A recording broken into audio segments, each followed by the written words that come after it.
वो चारपाई पर नहीं सोए, जमीन पर सोते थे और हर गांव घूम घूम करके अपने धर्म का प्रचार प्रसार कर रहे थे लोगों की मुक्ति के लिए। तो आप देखें कि भगवान बुद्ध ने केवल एक मढ़ी में बैठ करके या गुफा में बैठ करके कंदराव में रह करके महान नहीं हुए, बल्कि उन्होंने एक त्याग के साथ साथ श्रमशील की तरह पूरे जीवन श्रम किया है। पूरे जीवन वो धर्मोपदेश देते रहे और हर आदमी को कल्याण के लिए उन्होंने मार्ग बताया, और जिसने धारण कर लिया वो सांसारिक बंधनों से मुक्त हो गया और सुखमय जीवन जिया। कल हमने आपको अनाथ पिंडक के बारे में बताया जिस पर अपार संपदा थी, लेकिन धन होना सुख का कारण नहीं हो सकता। सुख एक मन की अवस्था है, चित्त की अवस्था है। जब तक चित्त में शांति नहीं है, आप कितने भी बड़े पद पर हो, कितनी बड़े संपदा के मालिक हो, आप बेचैनी महसूस करेंगे। तमाम बड़े बड़े अधिकारियों को, बड़े बड़े पैसे वालों को आपने देखा होगा तो आत्महत्याएं कर लेते हैं। आत्महत्या करने के पीछे होता है कि वो अपने आप को धिक्कारता है, दुखी होता है कि मैं संसार में अपने आप को सही एडजस्ट नहीं कर पाया, मैं संसार रहते हुए सारे संसाधनों को मैं सुख नहीं प्राप्त कर सका। तो संसार में सबसे श्रेष्ठ चीज क्या है? चित्त की शांति। इसलिए हम मरने के बाद भी अपने पूर्वजों का भी स्मरण करते हैं। जब उनकी पूजा करते हैं तो यही कहते हैं आप जा भी हो शांत रहें, हमें भी शांत रहने दें और दूसरों को भी शांत रहने दें। शांति परमानंद है, लेकिन ये शांति मिले कैसे, इसका हमारे सभी महापुरुषों ने एक ही मूल सूत्र बताया है, संगत। जब तक आप धर्म की संगत नहीं करेंगे, धर्म गोष्ठियों में नहीं जाएंगे, तब तक आपको जीवन का सार नहीं मिलेगा। तो आज महाराजा प्रसेनजीत, जो कौशल नरेश के नाम से जाने जाते थे, कौशल एक राज्य था बहुत बड़ा, और उस कौशल राज्य के राजा थे। अब आप सोचें कि जो राजा होते हैं वो साधारण आदमी नहीं होते, वो ज्ञानवान भी होते हैं, बलवान भी होते हैं, कुशल प्रशासक होते हैं और सारे संसाधनों से युक्त होते हैं। वो अपने राजपाट में जो भी श्रेष्ठ होता है उसका भोग करते हैं, और जब भी आफत मुसीबतें होती हैं उनके पास मंत्रिमंडल, सेनाएं सभी साधनों से युक्त होते हैं। लेकिन फिर भी राजा महाराजा जैसे लोगों को संतुष्ट करना ये साधारण आदमी का कार्य नहीं हो सकता।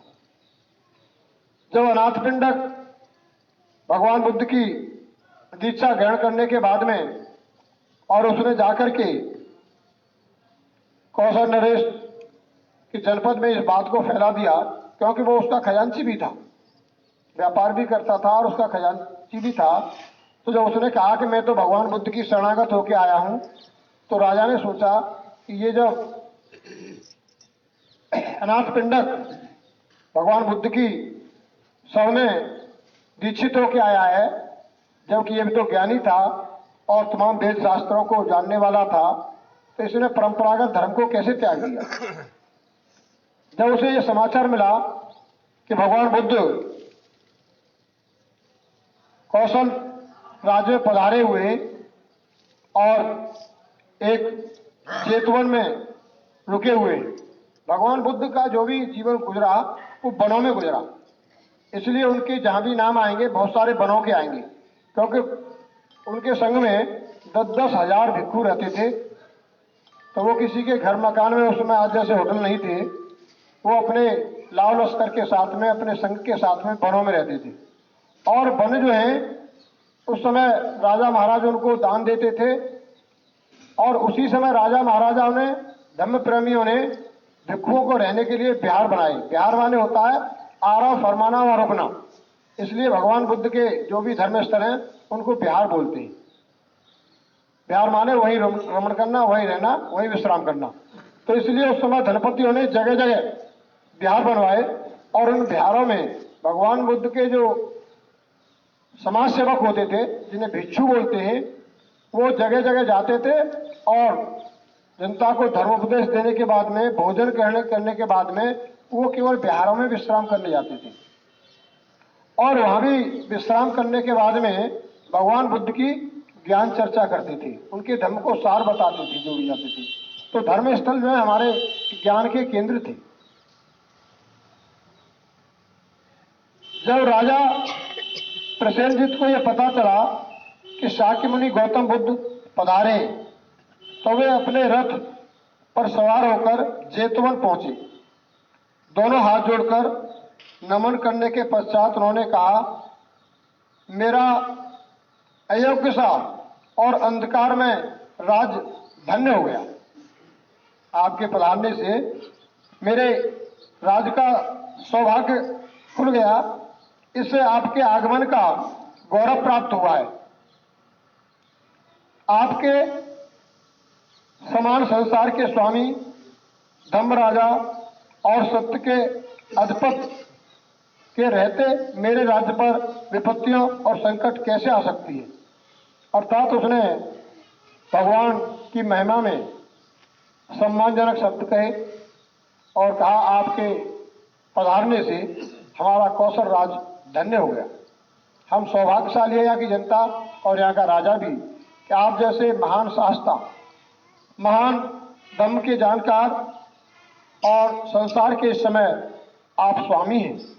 आपके पधारने से हमारा राज्य का कल्याण हो गया। अब आपके विराजमान करने से ही हमारे राज्य पर कोई आपद मुसीबत नहीं आएगी, कोई संकट नहीं आएगा। ऐसा कहते हुए भगवान बुद्ध के प्रति उसने आभार व्यक्त किया, क्योंकि अब मैंने आपके पवित्र लक्षण देख लिए हैं। वो भी भगवान बुद्ध के काया को देख करके, जो 32 गुणों से युक्त थी भगवान बुद्ध की काया। जो सुसंकेत होते हैं, उन संकेतों से ये पता लगता था कि भगवान बुद्ध असाधारण है, साधारण नहीं। तो राजा ने भी भगवान बुद्ध की काया जो लौकिक थी, बहुत ही सुंदर थी, सौर्यवान थी, तेज था, और उस पर जो लक्षण थे उनको देख करके राजा बोला, मैं आपके पवित्र लक्षण देख लिए हैं, मुझे आपके धर्मोपदेश रूपी निर्मल जल का पान करने का अवसर प्राप्त हो। हे भगवान, मैं तो आपकी काया से ही देख करके, आपके रंग रूप को देख करके, आपकी आभा को देख करके और अब तक आपका जो गुण सुने थे उससे मैं इतना प्रभावित हूं कि मैं आपके शरणागत होना चाहता हूं। मेरे ऊपर अनुकंपा करें, मेरे ऊपर दया करें, आप मुझे अपनी शरण में ले लें। सांसारिक संपत्ति अनित्य है, राजा कह रहा है। सांसारिक संपत्ति अनित्य है, नाशवान है, किंतु धम्म रूपी लाभ अनंत है, यह अनाशवान है। यानी वो संसार को राजा भी कह रहा है कि ये सब नाशवान है, इसमें इतना ज्यादा सार नहीं है। केवल धम्म का मार्ग ही सबसे पवित्र मार्ग है, और धम्म लाभ जो है वो ऐसी निधि है, ऐसा धन है जिसका कभी नाश नहीं होने वाला। एक सांसारिक आदमी भले ही वो राजा हो, दुख से भरा होता है, किंतु एक साधारण आदमी जो पवित्र है, मन की शांति प्राप्त कर लेता है, सुखी रहता है। राजा कह रहा है, भगवान मैं स्वयं राजा हूं, अपना अनुभव बता रहा हूं, मैं राजा होते हुए भी दुखी रहता हूं। लेकिन एक साधारण आदमी जिसने पवित्रता का जीवन जी रहा है और उसने मन की शांति को हासिल कर लिया है, चित्त की शांति को हासिल कर लिया है, वो सुखमय जीवन जी रहा है। तो देखिए, हमारी जो मन की ये दौड़ है, हम गरीब हैं इसलिए अशांत हैं, शायद बड़े पद वाला खुश होगा, बड़े पैसे वाला खुश होगा, बड़ी कोठी वाला खुश होगा, ये मिथ्या धारणा है। राजा स्वयं अपना अनुभव बता रहा है कि मैं राजा होते हुए भी दुखी हूं, कष्ट में हूं, और मैं शांति की तलाश में हूं। धन्य वो लोग हैं जो सीमित साधन होते हुए भी अपना संयमित और पवित्र जीवन जी करके अपने चित्त की साधना कर लेते हैं, अपने चित्त को शांत कर लेते हैं, तो बहुत सारे रोगों से, विकारों से वो अलग रहते हैं। जिसकी चित्त की शांति नहीं होती वो लोग रोगों का घर होते हैं। बीपी जो भी होता है, हमारे अंदर जो ग्रंथियां बनती हैं, बहुत सारे जो विकार पैदा होते हैं, ये चित्त की व्याकुलता से होते हैं। कभी हमारे अंदर क्रोध पैदा होता है, कभी घृणा पैदा होती है, कभी द्वेष भाव पैदा होते हैं, और जो पैदा होते हैं वो कुछ न कुछ चीज और भी पैदा करते हैं, वो हमें दिखाई नहीं देते। इसलिए शांत चित्त जो होता है वो विकार पैदा नहीं करता। विकार पैदा नहीं करता तो हमारा शरीर स्वस्थ होता है, हमारे चेहरे पर सुंदरता झलकती है, और हमारे चित्त की जो हवा है वो देखने लायक होती है, हमारी वाणी भी करुणामयी होती है। इसलिए लोग चेहरा को देख करके बता देते हैं कि ये आदमी साधारण आदमी है, असाधारण है, या ये अपराधी है, या ये सभ्य आदमी है। चेहरा ही आपका, face is the symbol of mind. अंदर आपके क्या घटित हो रहा है आपके चेहरे से पता लग जाता है। आगे राजा कहता है कि धन लोलुपता और काम भोग की प्रवृत्ति से दबे हुए राजा के चित्त की अवस्था को जानकर तथागत ने उपदेश दिया। यानी जब राजा अपनी व्यथा बता रहा था तो भगवान बुद्ध ने उसके धन लोलुपता और काम भोग की प्रवृत्ति, यानी जब संसाधन अधिक होते हैं तो राजा संसार के सारे अच्छे से अच्छे भोग को भोगना चाहता है। इसलिए राजा सबसे ज्यादा काम भोगी होते हैं।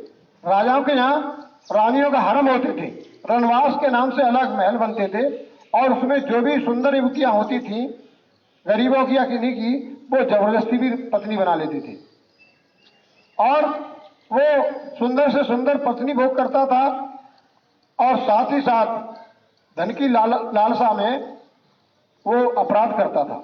एक दूसरे के राज क्षेत्र को हड़पने के लिए हत्या भी करता था, और इससे उसका चित्त हमेशा चिंता में, व्याकुलता में दबा रहता था। तो भगवान बुद्ध राजा की भी वही व्यथा को जान करके कि राजाओं की स्थिति क्या होती है, वो भोगों में डूबे होते हैं और व्याकुलता में, राजसीमा में धन बढ़ाने के लिए चिंतित और व्याकुल रहते हैं, उसकी चित्त की अवस्था को जानते हुए भगवान बुद्ध उसको समझाते हैं। क्या कहते हैं? जिनका जन्म निम्न स्थिति में हुआ है वे भी जब किसी गुणवान आदमी को देखते हैं तो उनके मन में उसके प्रति आदर की भावना पैदा हो जाती है। तुम तो राजा हो, तुम तो समझदार हो। एक साधारण आदमी भी जिस गुणवान आदमी को देख लेता है या गुणवान आदमियों की संगत में जाता है, वो स्वयं उनके प्रति सम्मान होने लगता है। एक बार की बात है, एक राजा जो है अपने राज क्षेत्र में सवारी पर निकला भ्रमण करने के लिए, जनता के हालचाल लेने के लिए। तो राजाओं को निकलने के लिए पहले से मुनादी हो जाती थी कि राजा जनता के लिए आज दर्शन के लिए आ रहे हैं, जनता के हालचाल लेने के लिए। तो लोग रास्ता पर निकल के खड़े हो जाते थे राजा का अभिवादन करने के लिए। तो राजा जब हाथी पर निकल रहा था तो सभी लोग राजा का अभिवादन कर रहे थे हाथ जोड़ जोड़ करके। एक बहुत ही दरिद्र और भिखारी टाइप का आदमी था, वो केवल भीख मांग करके अपना गुजारा बसारा करता था, अच्छे कपड़े नहीं थे, उसका समाज में कोई सम्मान भी नहीं करता था। लेकिन उसने देखा कि लोग रास्ते पर खड़े होकर के ये आदमी जो हाथी पे आ रहा है इसका बड़ा अभिवादन कर रहे हैं सभी। तो उसने भी एक हाथ उठा करके उसने भी ऐसे ही कर दिया कि जब सब कर रहे हैं तो मैं भी रहा है। जब उसने अभिवादन किया तो राजा ने दोनों हाथ उठा करके उसका अभिवादन स्वीकार किया। तो राजा के साथ मंत्री बैठा था, उसने कहा कि राजा साहब गलत फहमी में है, इस आदमी को कुछ बड़ा आदमी समझ रहे होंगे, इसलिए दोनों हाथ उठा करके राम राम कर रहे हैं, जबकि औरों से सिर झुका रहे हैं केवल, और इसके लिए दोनों हाथ जोड़ करके है। तो उसने कहा था ये तो भिखारी है, ये कम अकल आदमी है, और ये भिखारी है, ऐसे घूमता फिरता रहता रोटी तलाश में, जो आपसे एक हाथ से वो कर रहा था। तो राजा ने क्या जवाब दिया? जब एक भिखारी जिसे अदना समझा जा रहा है, जिसे नासमझ समझा जा रहा है, जिसे तुच्छ समझा जा रहा है, उसके अंदर इतना ज्ञान है कि वो इतना समझ गया कि राजा आ रहा है और ये सब लोग कर रहे हैं, देखा देखी उतना सीख गया कि वो एक हाथ से नमस्ते कर रहा है, तो इतनी अकल तो उसमें भी है। मैं राजा होकर के भी उसी जैसा व्यवहार करूं तो उसकी बुद्धि स्तर में और मेरे में क्या अंतर है? इसलिए मुझे कुछ न कुछ ब्रह्मता का और बड़प्पन और ज्ञानवान होने का उदाहरण देना चाहिए, इसलिए मैंने दोनों हाथ जोड़ करके उसका नमस्कार किया है। तो जो ज्ञानवान लोग होते हैं वो तुच्छ लोगों की होड़ नहीं करते, बल्कि अपना आदर्श प्रस्तुत करते हैं। वो अपनी करुणा और मैत्री का भाव दिखाते हैं, सद्व्यवहार करते हैं, ताकि साधारण आदमी भी समझ जाए कि ये आदमी कोई आदर्श आदमी है। इसलिए हमें कभी किसी की ये होड़ नहीं करनी चाहिए कि उसने हमारे साथ दुर्व्यवहार किया तो हमें भी करना है। आपको अपने गुण को नहीं छोड़ना है अवगुण आदमी के सामने, बल्कि उसके सामने हमेशा अपनी श्रेष्ठता का उदाहरण पेश करना है।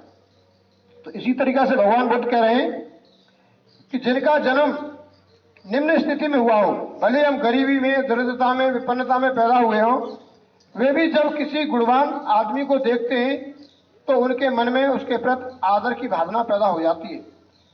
तो फिर जिसने पूर्व जन्म की स्थिति के कारण पुण्य अर्जित किया है, आदमी के जीवन में जो पूर्व जन्म के कर्म होते हैं, अर्थात हमारा जो भी पूर्व से मतलब जो भी गुजर जाता है, हमने आज से 10 साल पहले क्या किया, 6 साल पहले क्या किया, उसका भी हमें लाभ मिल रहा है। आप देखते हैं नौकरी करने के बाद में जो इकट्ठा रिटायरमेंट के बाद जो पैसा मिलता है वो आपके पूर्व कर्म का ही फल होता है। पूर्व जो आपने श्रम किया है वो धीमे धीमे संचित होता रहा और आपकी सेवा निवृत्ति के बाद मिल रहा है जो इकट्ठा मिल रहा है।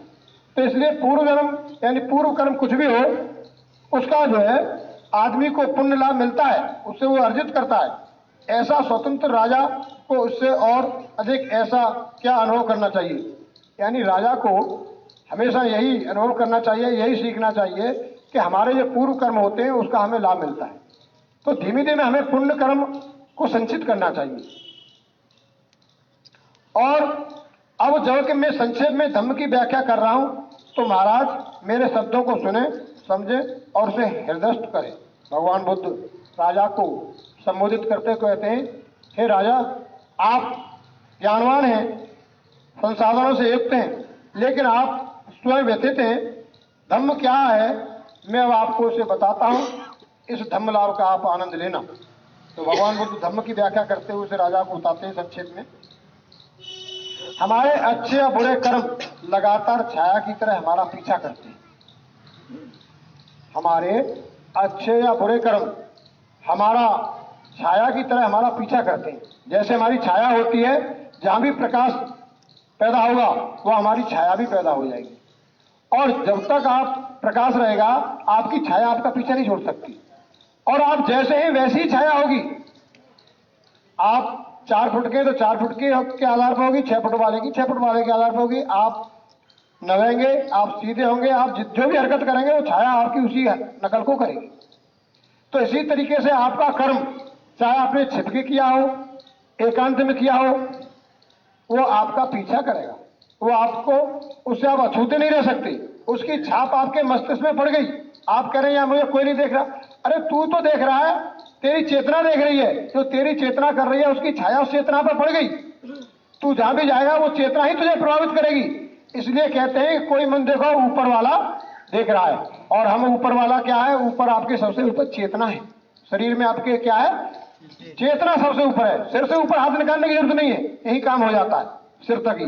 यही देख रहा है, यही चित्त आपको देख रहा है। तो जो भी आके एकांत में विचार कर रहा है या कुछ भी अपराध कर रहा है, किसी को धोखा देने की योजना बना रहा है, यही देख रहा है ऊपर वाला। और इसकी छाया तेरे ऊपर पड़ गई, तेरे चित्त में पड़ गई, यही तुझे प्रभावित करेगा, यही तुझे दंड देगा। तो हमारे अच्छे या बुरे कर्म लगातार छाया की तरह हमारा पीछा करते हैं। जिस चीज की सार्वत्रिक आवश्यकता है वह है मैत्रीपूर्ण हृदय की। इसलिए हमें सबसे ज्यादा जीवन में अगर जरूरी है हम कुशल जीवन जिए और जीने दें, उसके लिए जरूरत है मैत्रीपूर्ण व्यवहार की।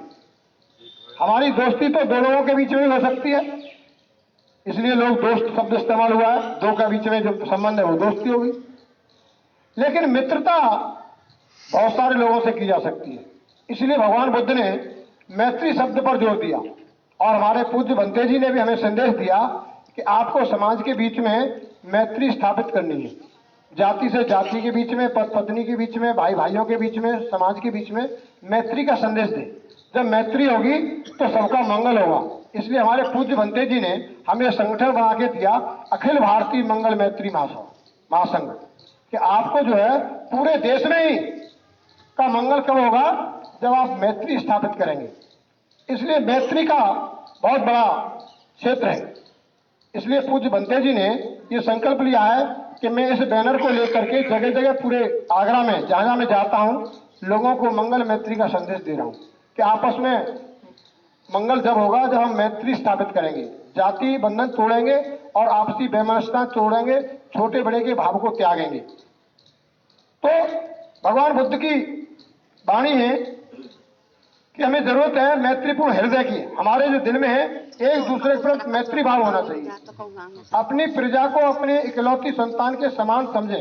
राजा को संदेश दे रहे हैं, हे राजा, तेरी जो संतान है उस संतान को तू अपनी प्रजा को अपनी संतान की तरह मानना, उसका पालन पोषण करे, ऐसे करना जैसे माँ बाप जो है अपनी संतान की करते हैं। उन्हें उत्पीड़ित न करें, उन्हें नष्ट न करें, अपने शरीर के सभी अंगों का संयत रखें। अपने अंगों को संयत रखने का मतलब भगवान बुद्ध वासना से मुक्त होने की राजा को चेतना देती है। क्योंकि राजा लोग जो है इतने काम भोगी होते हैं, उन्होंने किसी की भी सुंदर कन्या को देखी तो चाहे वो 5,000 हो जाए, चाहे 6,000 हो जाए, उनके रनवास में रहनी चाहिए। तो भगवान बुद्ध उसे संदेश दे रहे हैं कि तू संयमित जीवन जीना और प्रजा को दुखी मत करना। क्योंकि जिनकी तुम युवतियों को, जिनकी बेटियों को जबरदस्ती शक्ति के बल पर अपनी रानियां बनाते हो, उनके दिल पर क्या गुजरती, लेकिन वो कुछ इसलिए नहीं कह पाते, कमजोर होते। इसलिए हमारे संत कबीर ने कहा है कि दुर्बल को ना सताइए, जाकी मोटी हाय और मुई सार भस्म हो जाए। राजाओं का अंत क्यों हुआ? राजा व्यभिचारी हो गए, असंयमित हो गए, उन्होंने जनता पर अन्याय अत्याचार किया और हमारी बहन बेटियों पर बलात् व्यवहार किया। उनकी इच्छा है नहीं है, राजा की इच्छा है तू मेरी रानी बनेगी, उसकी इच्छा नहीं है कि मैं उसकी रानी बनूंगी। लेकिन इससे राजाओं का पतन हो गया। यह गरीबों की आय थी, इसलिए देश के अंदर प्रजातंत्र की आवाज उठी। आज प्रत्येक प्रजा राजा को चुनती है। पहले राजा की सबकी इच्छा थी, इसलिए राजाओं का अंत हो गया। अगर राजाओं का राज्य कल्याणकारी होता, समता मूलक होता, विषमता पैदा नहीं करता, नारियों का सम्मान करते, शूद्र समाज का भी सम्मान करते, सभी को शिक्षा का अधिकार देते, सभी को राजभोग में भागीदारी देते, तो राजाओं का अंत क्यों होता? राजा स्वार्थी हो गए, राजा निरंकुश हो गए, पापाचारी हो गए। इसलिए हमारे भारत के दार्शनिकों ने, जो पाश्चात्य में सुकरात ने जन्म दिया, महान दार्शनिक सुकरात था विश्व का, जिसने प्रजातंत्र को जन्म दिया और कई पीढ़ी गुजरने के बाद में उसका प्रचार प्रसार होता रहा, तब प्रजातंत्र विश्व में अस्तित्व में आया और उसी प्रजातंत्र विचारधारा के लोगों ने हमारे देश को भी गुलाम रखा। अंग्रेजों ने, इंग्लैंड में प्रजातंत्र व्यवस्था थी, उसी की नकल से, उसी के सीख से भारत में भी प्रजातंत्र आया, लेट आया, लेकिन अभी भी यहाँ के प्रजातंत्र में राजतंत्र हावी है। अभी प्रजातंत्र में राजतंत्र हावी है और फिर से भारत राजतंत्र की तरफ दूसरे रूप में मुड़ रहा है। कैसे मुड़ रहा है कि भारतीय संविधान में जो सदियों से वंचित अनुसूचित जाति जनजाति के लोग थे, पिछड़े समाज के लोग थे, उनको अधिकार देने के लिए आरक्षण की व्यवस्था की गई थी और उनको ये मौका दिया गया था कि राजकाज जो भी होंगे, जो भी सरकारी नौकरियां होंगी, विभाग होंगे, उनमें उन्हें रोजी रोटी का मौका दिया जाएगा, तो उन्हें भी थोड़ा जीने का, सकुशल जीवन जीने का अधिकार होगा।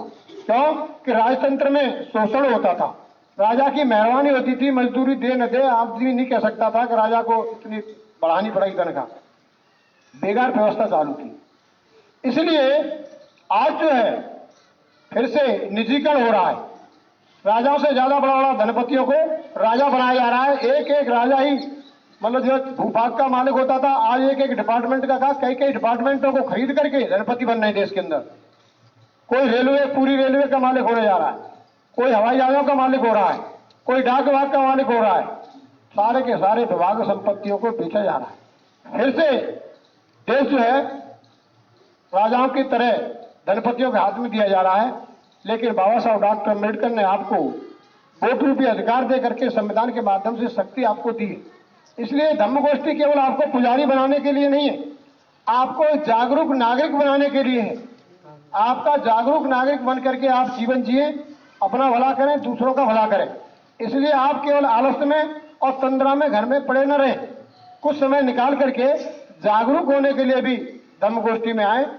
इसलिए समय हो गया, आज का समय करीब करीब पूरा हो चुका है और हम आपसे केवल इतना गुजारिश कर जाएंगे कि पूज्य भंते जी ने इतना अच्छा नाम दे करके ये संघ बनाया है, अखिल भारतीय मंगल मैत्री महासभा। यानी महासंघ जो है, इसमें सभी संघ वो होता है महासंघ जिसमें सभी समाहित हो जाए। कोई अगर किसी ने बना भी रखा है छोटा मोटा संगठन, वो भी इसमें समाहित हो जाए, सभी जातियां इसमें समाहित हो जाए और सबका मंगल हो। और मंगल कैसे होगा? जब हम मैत्री स्थापित करेंगे। तो मैत्री का संदेश देने के लिए भंते जी जगह जगह निकले हुए हैं। हम भी उनकी सानिध्य में यहाँ पर इसी कार्यक्रम को चला रहे हैं। तो हम ये आशा करेंगे कि हमारी माता और बहनें, क्योंकि हम भी आगे क्षेत्रों में निकले, या भी वाचन की जिम्मेदारी के लिए कुछ साथी आए। ऐसा नहीं है कि हम ही धर्म धुरंधर है। आप में से कोई भी जो सक्षम है और जो इच्छुक है वो वाचन करना भी सीखें। ये कार्यक्रम यह बंद नहीं होगा कभी, ये नित्य जारी रहेगा और यहाँ कोई न कोई वाचन चलता रहेगा।